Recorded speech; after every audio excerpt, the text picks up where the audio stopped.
no graphing calculators. We don't need no graphing calculators.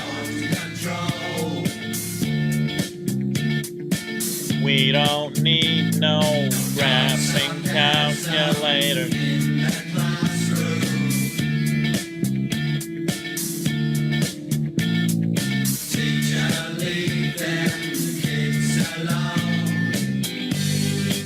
Hey, students, put those graphing calculators down.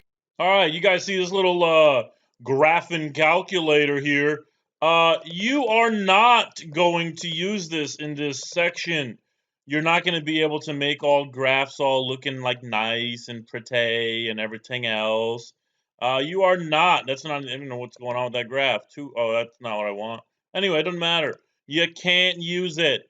Okay, do not use it. We have to be able to learn how to graph some of these functions without the use of a graphing calculator. So please put it down. You can do it for like 2 plus 2, but not to graph it. So let's get started. This is polynomial graphs. This is the last section in this unit. And we're going to use a lot of the stuff we did already in the previous couple sections. So we got to make sure we understand all of that stuff as well. So here we go.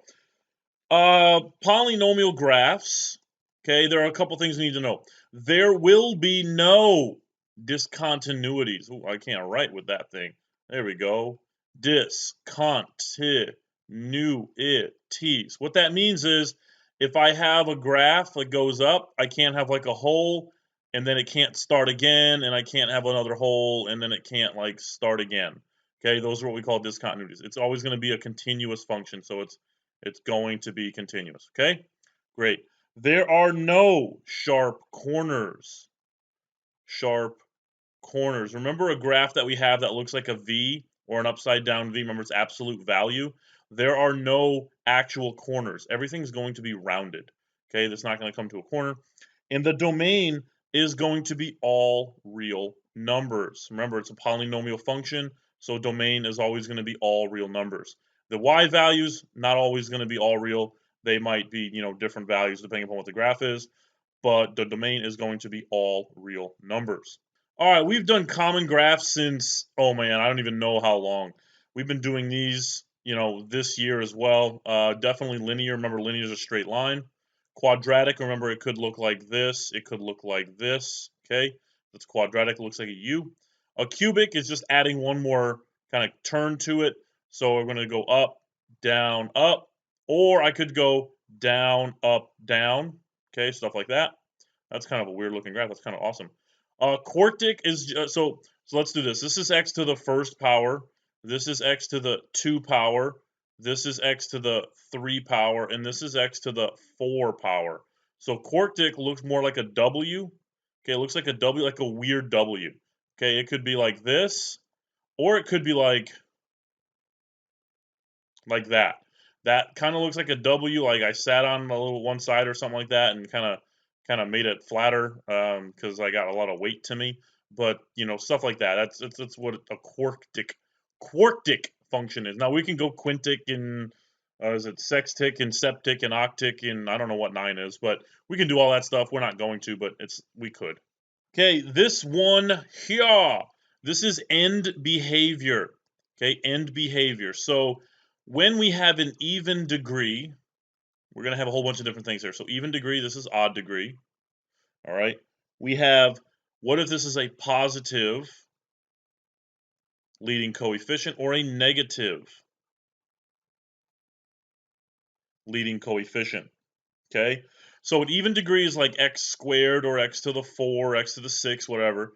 And odd would be like x to the 3, x to the 5, and x to the 7, so on. Okay, that's self-explanatory, even odd numbers. Okay.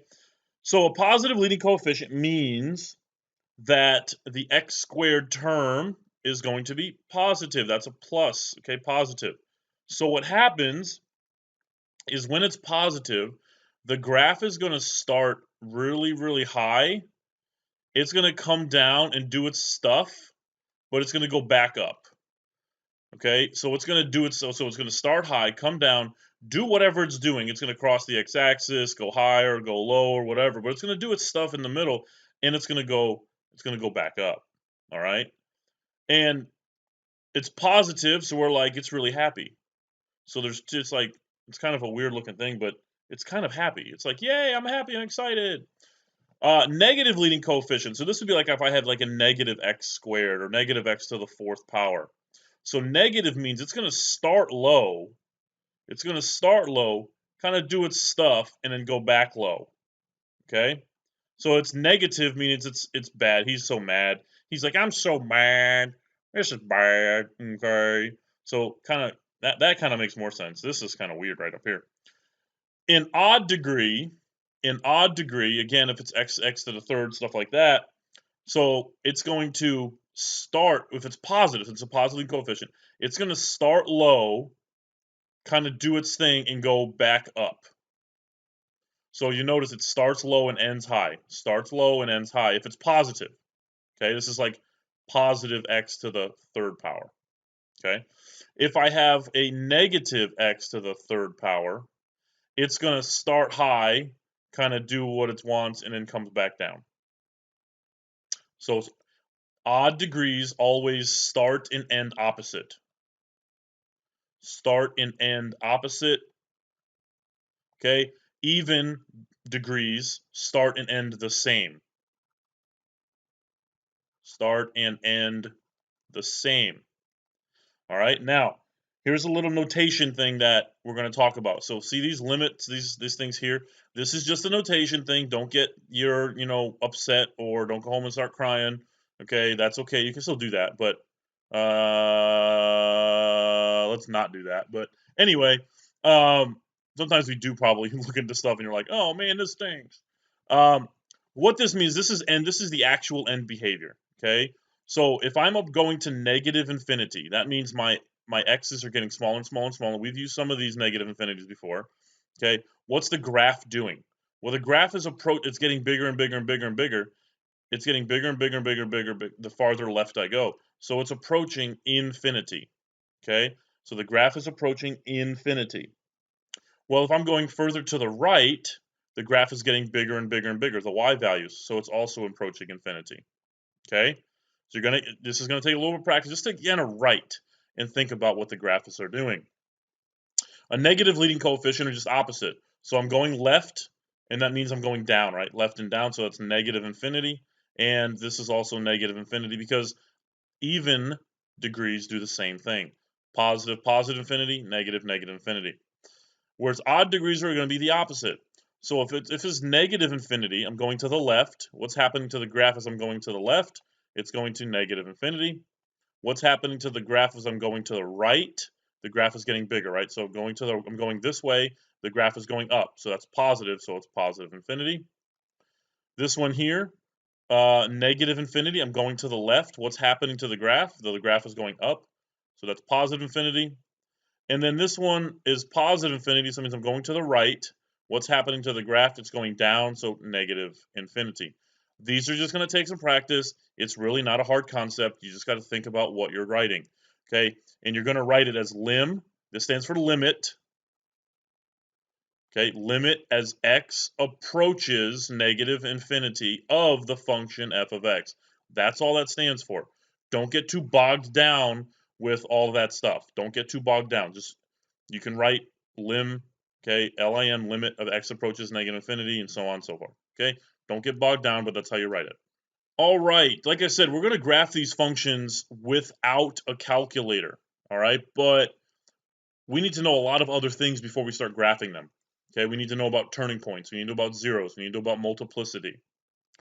So in turning point, a polynomial of degree n. So think about, remember we talked about this the last couple sections. If I had x to the 4 plus 3x squared minus 2, this is degree n. So the fourth is the degree.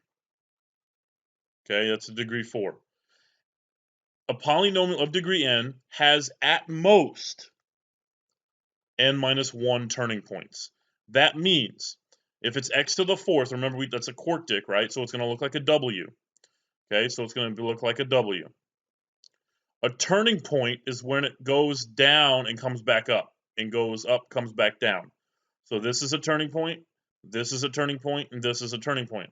So how many is that? That's 3, because if n is 4, the degree is n, so I would take 4 minus 1, and I get 3. So that's going to help us when we're graphing this, okay? So if I had x squared, how many turning points should I have? The most I could have, remember, that's a u, so I have 1 turning point, right? And 2 minus 1 is 1, okay? Zeros. A polynomial of degree n has at most n zeros or n roots, okay? The word zero, the word root, the word solution, and the word x-intercepts all mean the same thing. It just means where the graph crosses the x-axis. So if I have an x squared graph, it can cross like that. It can cross 2 times. It can cross 1 time. Hopefully that was better, but it should cross 1 time. It could. Or it could cross 0 times. Okay, it could cross 0 times. All right. So at most it could only cross twice. It can't cross any more than that if its degree is 2. This next one, multiplicity. Multiplicity. This is a pretty good movie. I might show a clip of this movie here in a little bit. A factor's multiplicity is the number of times the factor occurs within the polynomial. Remember, a factor is a binomial or something that's in parentheses. So I would multiply all of these together to get my full, like, x to the 3 plus 2x plus 1 or whatever. Okay? For example, examine this function. So here's the function. The factor x minus 3, okay, if I look at x minus 3 there, it has a multiplicity of what? Well, how many times does x minus 3, let me erase some of this as well. How many times does x minus 3 appear in this polynomial? Well, x minus 3 is only appearing once, so it only has a multiplicity of 1. While the factor x minus 7 has a multiplicity of, how many times does x minus 7 appear? Well, it appears 8 times, so this has a multiplicity of 8. So what about x? Okay, how many times does x have a multiplicity? Well, this is multiplicity. I'm going to abbreviate multi is multiplicity is equal to 2 because there's 2 x's. And what about x plus 1? How many times does x plus 1 appear? It appears 5 times. So the multiplicity would be 5. Okay? Again, that's not a complicated concept. I think the turning point or the zeros might be a little bit more complicated there. Okay, so now we're going to get into some more details with multiplicity. Okay, if we have an even multiplicity, here is if we have an odd multiplicity. Okay, so an even multiplicity, the graph is called tangent to the x-axis at the corresponding 0. A tangent means it touches the graph 1 time. Okay, we also could think of this as what we call kisses. It kisses the graph. Mwah! That was weird. I was kissing my computer screen. Sorry.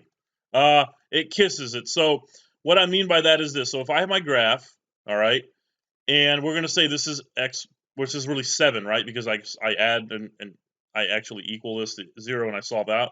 So I get 7. So we'll say 7's right. Oops, that's terrible. There we go.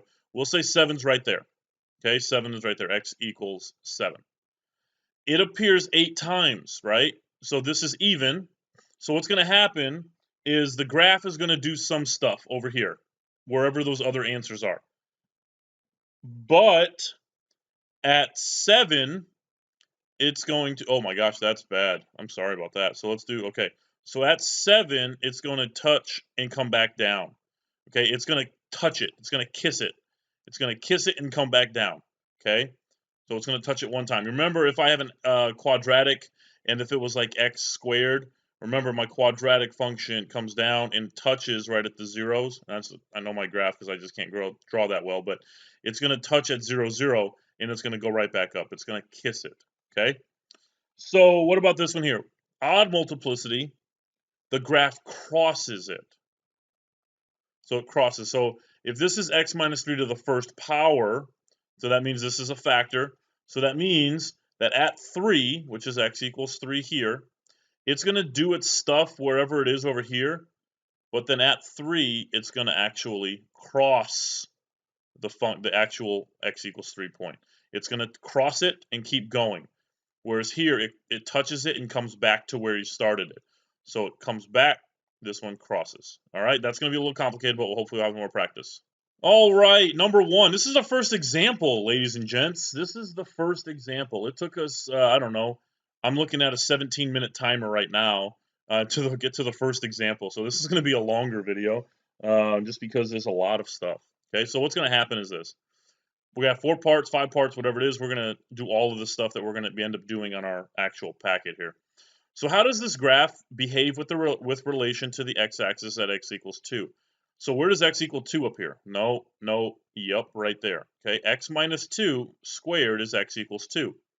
So at x equals 2, we know that there's a 0 because these are zeros.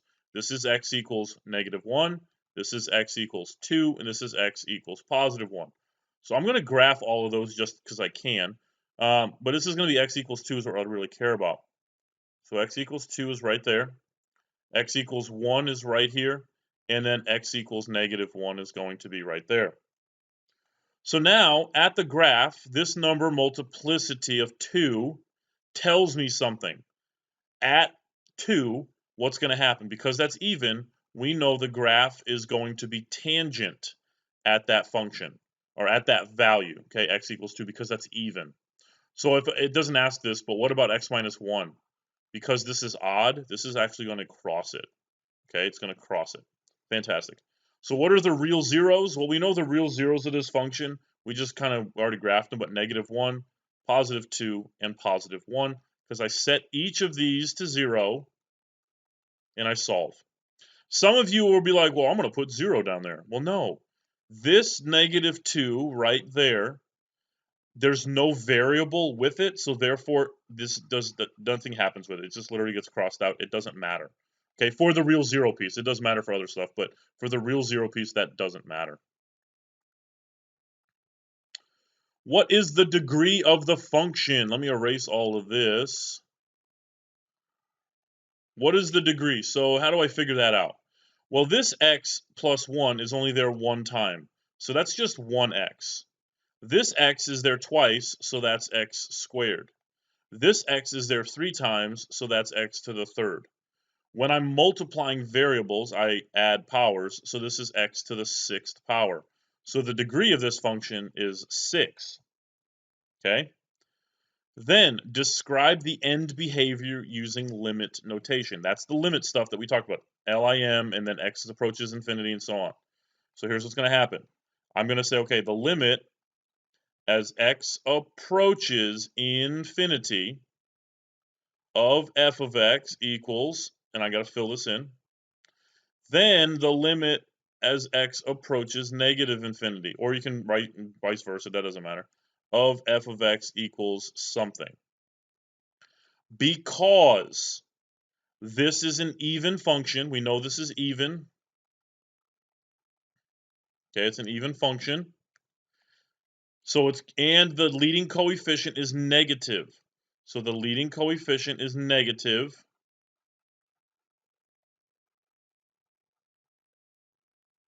That means that the graph is going to start low, do its stuff, and come back down.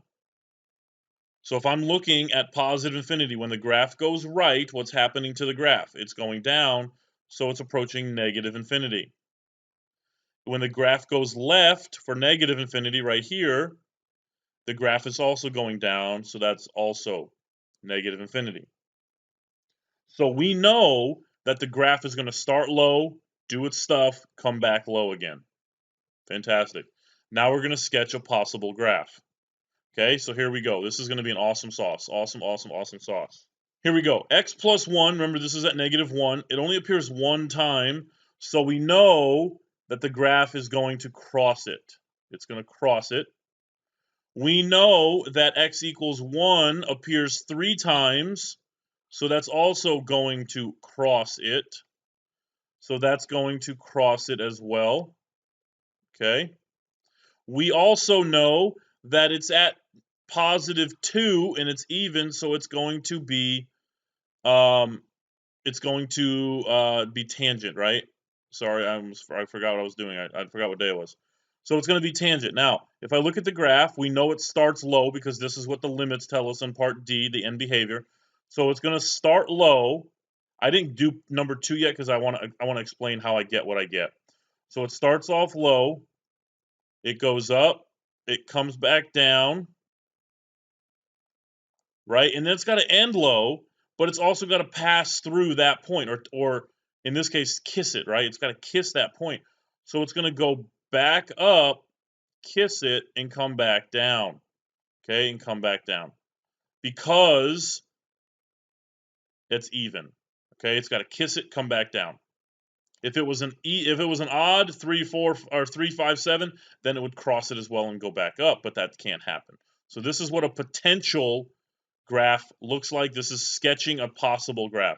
Okay, this is a sketch. It's not exact because we don't know all of these values that are. It could go way up here, and come back down. Okay, we don't know that. So that is basically what a possible graph will look like. All right, number 2 here. This is going to be a little complicated, so kind of you got to bear with me here. We're going to use every information that we possibly did this unit. You're going to get sick and tired of doing this stuff, but you got to practice it.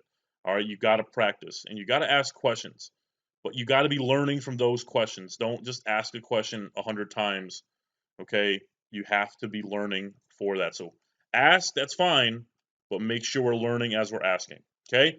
So here's the deal. I know from this notation that this is x and this is y. So I know that my ordered pair is -2, 0. So that means that I can plot this graph right through that point. Okay, -2, 0. Fantastic. That's pretty easy. We can do that. Then, because this is a 0, we talked about this in the last unit, in the last section there, that means this is what we call a 0. Okay, that's what we call a 0. Therefore, we know that this -2 can be used for synthetic synthetic division. So remember, we had this last section. So this was 1. The coefficients here are 1, 6, -8, -96, -128, and 0 because we don't have the last one over here. So then I'm going to solve this. Okay, this remaining number over here should be 0.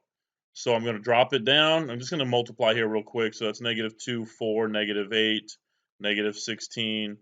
This is +32. This is -64.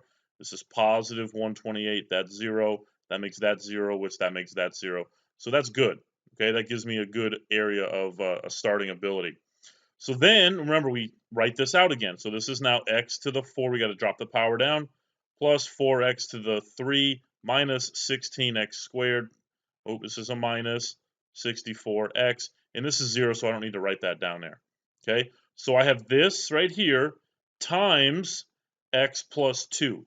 Right, this is a -2 right here. So in the parentheses, it's really x plus 2. Remember the opposite there. So now I got to factor all of this. How do I factor all of this? Again, from the last couple sections, I'm going to factor by grouping. Do I want to factor by grouping? Not yet. I don't want to factor by grouping yet. If I look at all of that, every one of them has an x in it. So I'm going to pull an x out. Now I'm going to rewrite it, and then I'll factor by grouping. So it's x to the 3rd plus 4x squared minus 16x minus 64 times that x plus 2 as well. Now I'm going to take this and factor by grouping. I'm going to do that up here. All right, I just rewrote it up top. So I'm going to take this stuff in here, and I'm going to factor by grouping. So I'm going to take out an x squared out of the first two times x plus 4 minus, remember to take a minus out of the third term if there's always one there. I can take out a 16, and I get x plus 4 times, again, that x plus 2 there, okay, and then times that x. So now I have x times, this is x squared minus 16. Remember, that's how I factor by grouping. Then I have x plus 4 times an x plus 2 from before. So this is what I have. Fantastic. So we're getting somewhere. Okay, again, this is from the last couple sections, so it's nothing new. It's just in a different context. Well, remember, this is a difference of squares. So I have x from the original. I have x plus 4, x minus 4, because that's what this gave, x squared minus 16. That's what that gave. I have this x plus 4, and then I have x plus 2. So now I'm going to rewrite this so I can combine things because I know that this and this are the same. So I have f of x is going to equal x times x plus 4 squared, because I have 2 of them, times x minus 4 times x plus 2. Now, using this information, I'm going to sketch the graph. Well, what are my zeros? This 0 is x equals negative 2, which I already have graphed. This x minus 4 is actually x equals 4. This is x equals negative 4, but I have 2 of them, so it's even, so that means it's going to be tangent. So it kisses the graph. And this here is going to be 0. I'm going to plot all those values. So I got negative 2, I got negative 4, I got 0, and I got positive 4. 1, 2, 3, 4.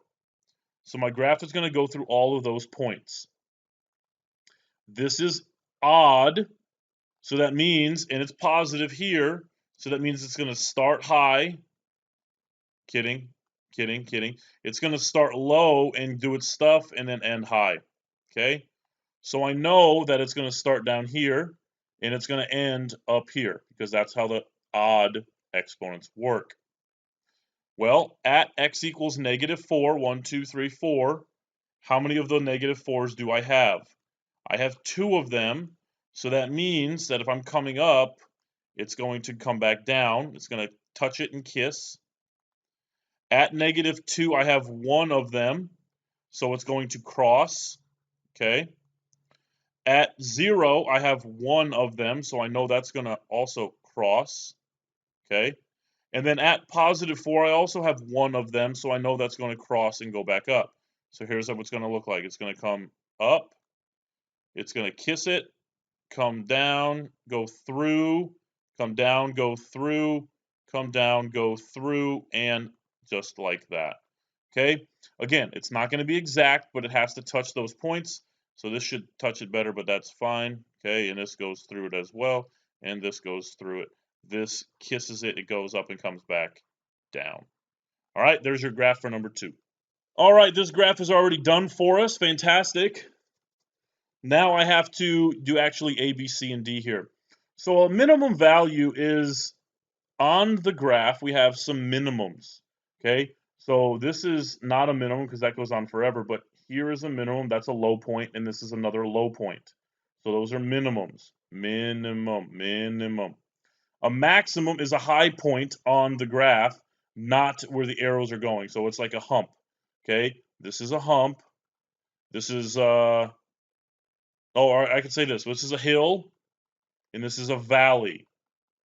Okay, if you don't know what a hill and valley is, Google it. Okay, hill and valley. So not hidden valley like the ranch sauce, the ranch dressing, hill and valley. And so when we're looking at minimums and maximums, we're looking at the y values. We're looking at the y values. So I want to actually find them. So what's my y value at this hill, this maximum point? That's 0. So a local max is 0. I also have another local max at what value? Oh, wait, another 0. So I just have 0 for my local maxes. For my minimum values, again, I'm looking at my y value, so I find my minimum. So this is 1, 2, 3, 4. So that's negative 4. And then this one is negative 2. So negative 4 and negative 2 are my minimums. Again, I'm looking at y values, right? Minimum degree. How do I tell this? How do I tell minimum degree? Well, remember from the last, maybe a couple pieces ago, we talked about turning points. Turning point. Remember, it was n minus 1, okay, of the degree. So this is equal to some value. Well, how many turning points do I have? So I have one turning point. It goes right here. This is 1. This is 2. This is 3. And this is 4. So I have n minus 1 is equal to 4. I take the amount of turning points and I set it equal, and then I solve. So this is n is equal to 5. This means that the smallest degree of this graph would be x to the 5th power. It would be the degree of 5. Okay, that's the smallest degree for that one, using the turning point expression that we talked about before. Now, write out a possible function, leave it in factored form. How do I do this? I'm going to look at my zeros. Look at zeros. Okay? And I'm going to write multiplicities and all that stuff. So this is what is this? 1, 2, 3, 4, 5, 6. That's x plus 6. Remember, it's opposite. And it goes up and comes back down. It's tangent. It kisses it. So this is a 2. Again, I want minimum. That could be a 4 or a 6 or an 8, but minimum would be 2. Then I have x plus 0, right? Or x minus 0, but that's just x. So, and that touches it as well. So that means that's x to the 2 power also. This is x minus 1, 2, 3, 4, 5. That's x minus 5. And that crosses it. Okay, it crosses it. So the minimum I could have is a 1. All right, so that would be a possible function, f of x equals. So please put the f of x in front.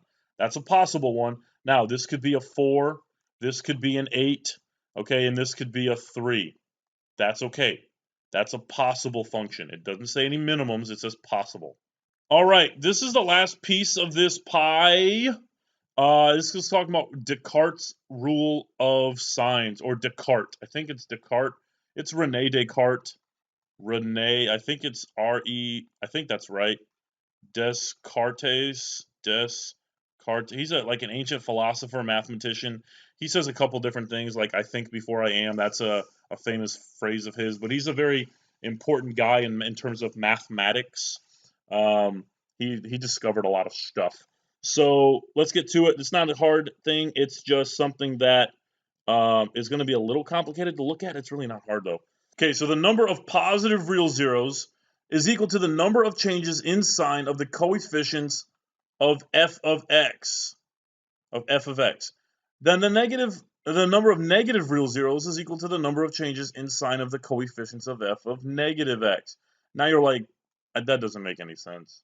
That has no what is this? I'll explain. It's really not hard. It's just you got to think about it. We got to think. I know it's hard sometimes, but we got to think. Okay, so this is f of x. So this is easy. We already have f of x because that's fine. That's what we need right there. But now I need to find f of negative x.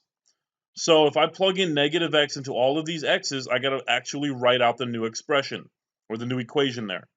So if I plug negative x into this, so let's think about this. If this is negative x to the power of 6, is this going to be negative or positive? Well, this is going to be positive, right? Because it's an even exponent. So positive times positive 2 is going to stay as positive. If it's negative 3 times x, negative x to the 5th power, this is going to be negative times a negative, so now that's plus 3x to the 5th. Well, it's even here, so that's going to stay x to the 4. This is even, so that's going to stay as a negative because this is still positive. Positive here times the negative is still negative. This is a negative, so it's negative 2 times negative x. That's going to be a positive 2x. So that's plus 2x, and then minus 11. Okay? Hopefully that makes sense. Now what I do is I'm going to count the changing of signs. So here's what I do. This is positive. 2x squared is positive. Now this is negative, so this is a change of a sign. Positive to negative changes. Now I keep going. Negative to positive also changes. Okay? Negative to positive also changes. Then positive to negative also changes. But if this is negative, then to negative, that doesn't change because they're both the same. Then negative to negative, that doesn't change as well. So the possible positive zeros are f of x. So this is 3. 1, 2, 3. Or it says right here, less than this by an even number. So I got to subtract the number that I get minus an even number, minus 2. Okay, what's 3 minus 2? 1. And I keep subtracting until I get to 0. But 1 minus 2 is negative, so then it stops right there. So 3, 1, 0. This is negative x, and now I'm going to use this one. Again, changes of signs. Positive to positive doesn't change. Positive to positive doesn't change, but positive to negative changes. Negative to positive changes. Positive to negative changes. So negative zeros also has 3 times, and that is again subtracting by an even, so that could be 3, 1, or 0. What this means is if I have a graph, this tells me that I could have 3 solutions or 3 zeros on the right-hand side on the positive direction of the graph, or I could have 3 on the negative direction of the graph.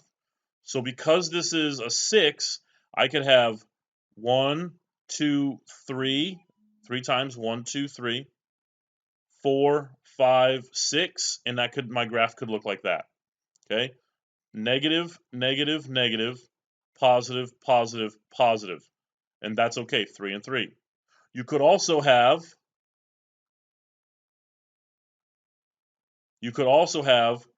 1, 2, 3, 4. Okay? So I could have 3 on the negative side. 1 negative, 2 negative, 3 negative, and then I have 1 positive. Okay, 1 positive. So that's also available. That could also work. So this is just going to help us later on. This isn't necessarily that big of a deal right now, but it's going to help us determine where I should have positives, where I should have negatives on the 0 pieces there. All right. I know this has been a long section. I hope you understand it. I hope you ask questions. It's not a crazily hard thing, but it is going to test your brain. Okay. So ask questions. But other than that, deuces.